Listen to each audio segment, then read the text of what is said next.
Happy Monday, everyone. Hopefully this video is going to turn out great because, as they say, third time is the charm. First time I videoed, I have the camera upside down. Second time I thought I was videoing, but I simply just took a picture. So hopefully this one is going to accomplish what we both need it to. Today we learned how to divide a decimal by a whole number. So I want to show you two examples today of how we can use the standard algorithm to accomplish this. So we're going to start out with the equation 5 7/10 divided by 3. And the way that we need to look at this is we are taking 5 7/10 and we're splitting it into 3 groups. So our quotient is going to tell us how many is in each group. So I'm going to set up my standard algorithm. So 5 7/10 divided by 3.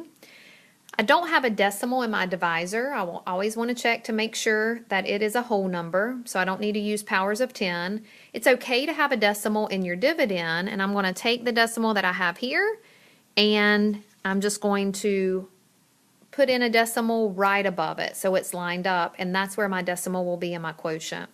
So now I can start dividing. So I have 5 wholes. So if I have 5 wholes, how many can I put into each of my 3 groups so there's an even amount? And that would be 1 whole.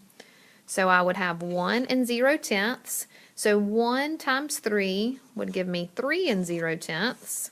And then I subtract. So 7/10 minus 0 is 7. 5 minus 3 is 2. So I have left 2 7/10 or 27/10. So again, how many of these 27/10 can I put into each of my 3 groups so there's an even amount? This is where I want to use my multiplication fact knowledge, and I know that that would be 9/10. So I'm going to stack that up there. So 9/10 times 3 is 27/10 or 2 7/10, and I subtract and I have 0. So I want to take my 2 partial quotients and add those together for 1 9/10. And then I always want to check my work, because if I check it, I can be sure that I am accurate. So you can use a calculator or you can work it out paper pencil. So 1 9/10 times 3 will give me 5 7/10, which is my original number that I started with. So that's the first example using the standard algorithm. I want to show you one more example because sometimes you might have to use an additional place value to help you solve a problem, because we don't want to have any remainders whenever we're working with decimals. So this time we're going to try 3 6/10 divided by 5.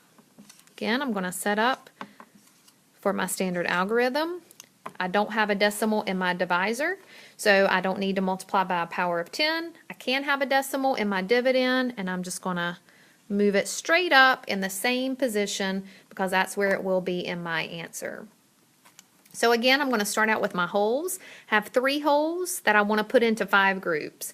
I definitely don't have enough so that every group has one, so I'm going to move on to my 36/10. So if I have 36/10 and I want to put them evenly into 5 groups, then that means I can put 7/10 in each group. So 7/10 times 5 is 3 5/10 or 35/10, and I subtract, and I have 1/10 left over.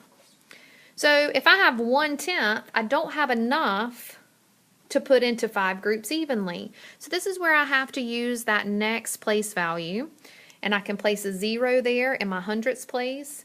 And this now becomes 3 60/100, which doesn't change the value at all.